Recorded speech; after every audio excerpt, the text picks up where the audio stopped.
Oke, kembali lagi. Untuk kali ini saya akan sedikit memperkenalkan atau menjelaskan mengenai kromatografi gas atau gas kromatografi. Sesuai prinsipnya, pasti menggunakan kromatografi. Kromatografi sendiri di mana kita tahu prinsipnya adalah pemisahan. Jadi bagian-bagiannya, GC itu yang pertama pasti kita pakai gas ya. Gas. Kemudian gasnya dihubungkan ke injektor. Kemudian dari injektor kita masuk ke kolom. Setelah itu kita masuk ke detektor. Dari detektor kemudian data diolah sehingga kita dapat data berupa kromatograf.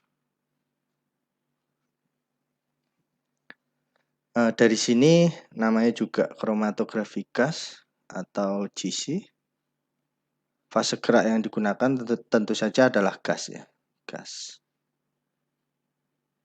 Yang sering digunakan sebagai kariernya atau fase geraknya itu adalah helium.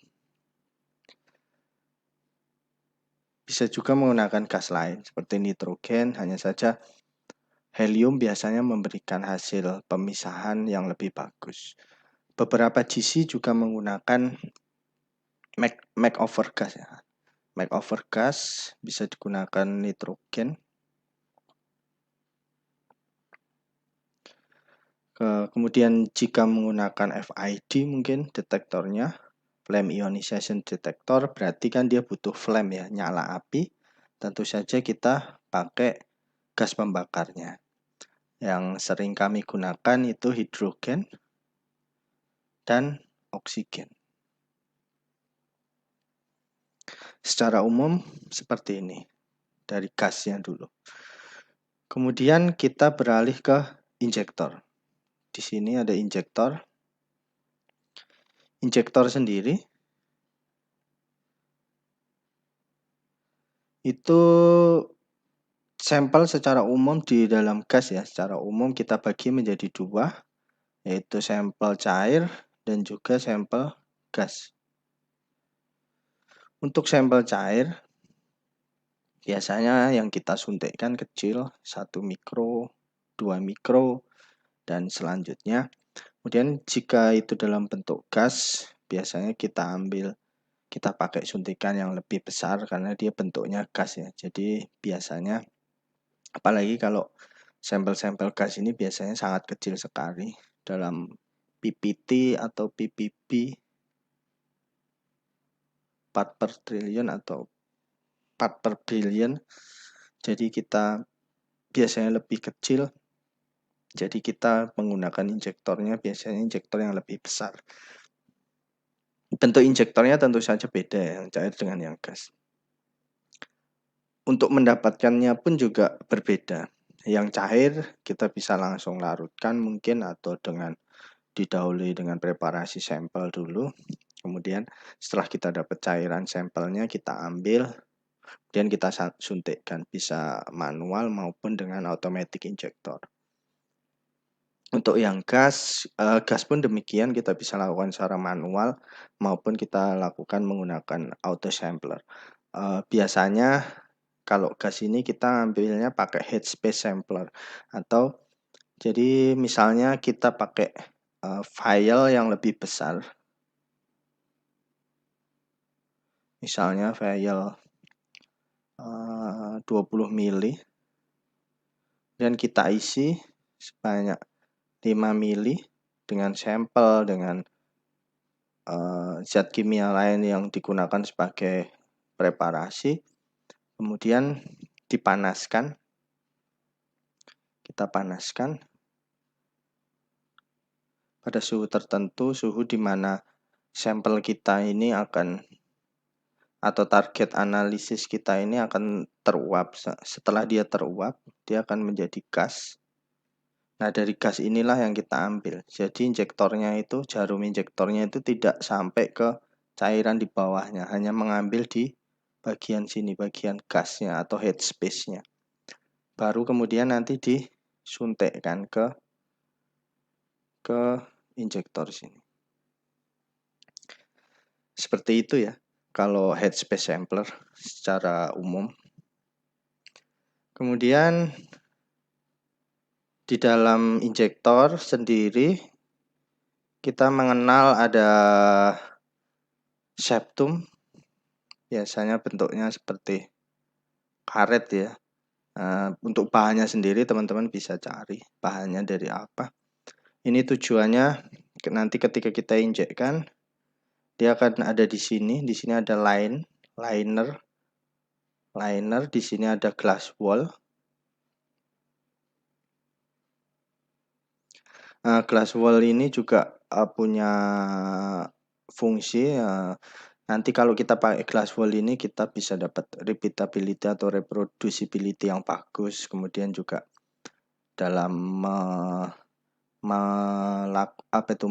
menguapkan si sampel tadi, misal sampel kita adalah cairan tadi, dalam menguapkannya tentu saja glass wall ini juga membantu meratakan penguapannya sehingga penguapannya menjadi lebih bagus dan teruap sempurna. Di glass wall ini juga nanti pengaruh dengan split dan splitlessnya ya.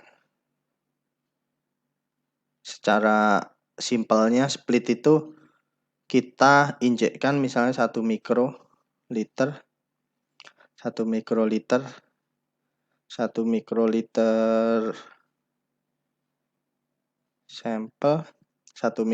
sampel, kemudian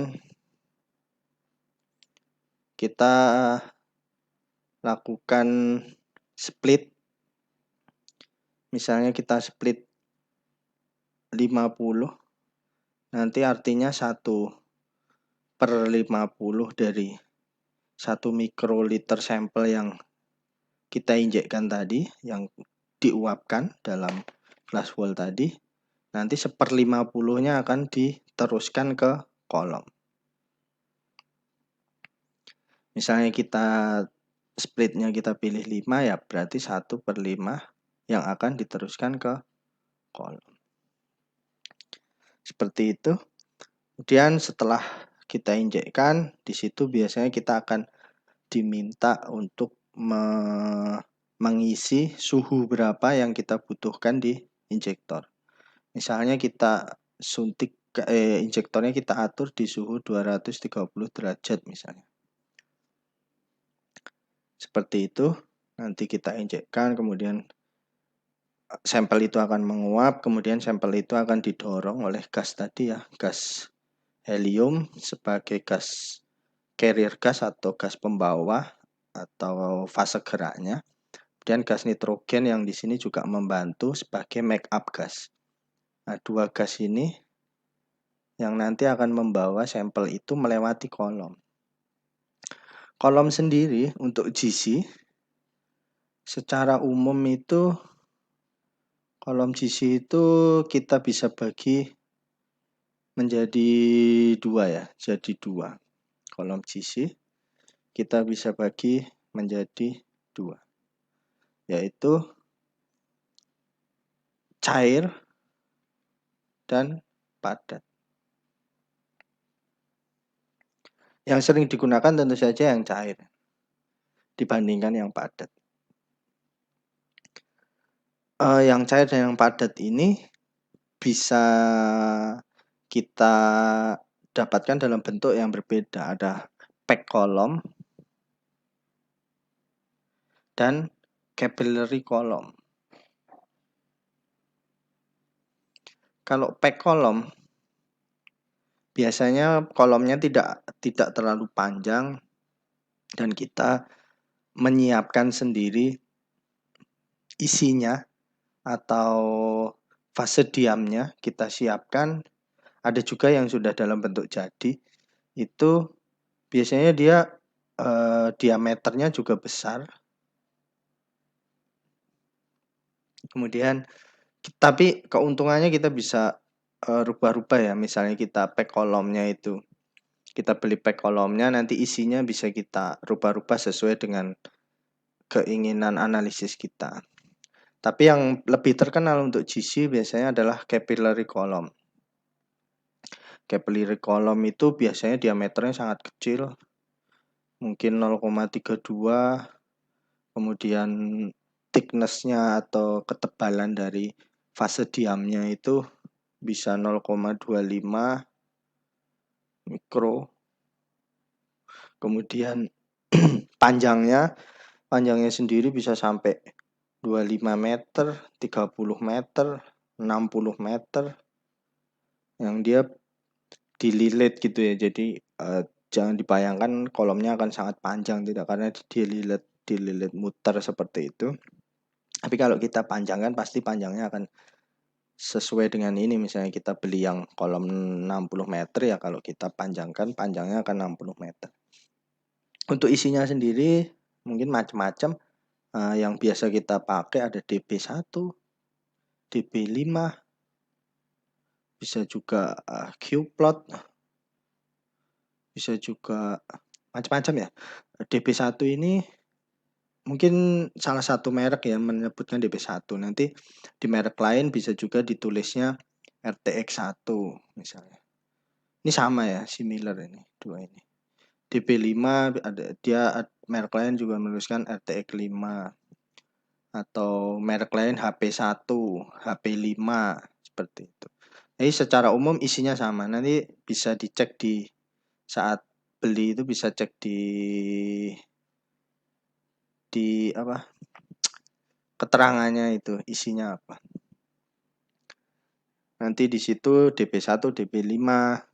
Kalau mereknya lain nggak masalah, tapi kita bisa cek isinya. Selama isinya sama, berarti dia akan sama. Kita cek juga diameter kolomnya, kemudian panjangnya, karena itu juga berpengaruh ya. Dan thickness dari fase diamnya juga punya pengaruh yang cukup besar. Kemudian selanjutnya setelah dia melewati kolom, tentu saja proses kromatografinya itu terjadinya di sini. Pemisahannya itu terjadinya di sini, di kolom. Di kolom itu terjadi kromatografi. Misalnya yang berdasarkan dari berat molekulnya misalnya ya. Jadi berat molekul yang lebih besar dia munculnya belakangan. Misalnya kita pakai contoh metanol, etanol, isopropanol. Ini campuran ya, misalnya ada campuran metanol, etanol, dan isopropanol. Kita mau memisahkan, kita mau mengetahui kadarnya berapa persen metanol, berapa persen etanol, dan berapa persen isopropanol. Nah, kromatografi tadi memisahkan dulu si metanol, etanol, dan isopropanol. Secara umum nanti yang kita akan dapatkan adalah peak yang ada 3 peak ya. Kalau kita isinya cuma 3 ini, pasti dia hanya akan ada 3 peak. Misalnya seperti ini. Metanol yang punya bobot molekul yang lebih rendah, dia akan muncul terlebih dahulu. Metanol. Kemudian etanol kan etil alkohol. Dan yang terakhir isopropanol. Seperti itu. Jadi proses kromatografinya itu yang utama terjadinya di kolom. Jadi kolom juga sangat menentukan dalam pemisahannya. Misalnya terlalu dekat atau peaknya terlalu dekat sehingga kita sulit untuk memisahkannya. Sehingga kalau sulit memisahkan juga nanti kita akan kesulitan untuk menghitungnya ya, ketika itu penetapan kadar misalnya. Nah, itu kolom juga salah satu yang akan jadi pilihan untuk melakukan optimasi. Mungkin ini yang part 1, nanti kita sambung lagi untuk part 2. Oke.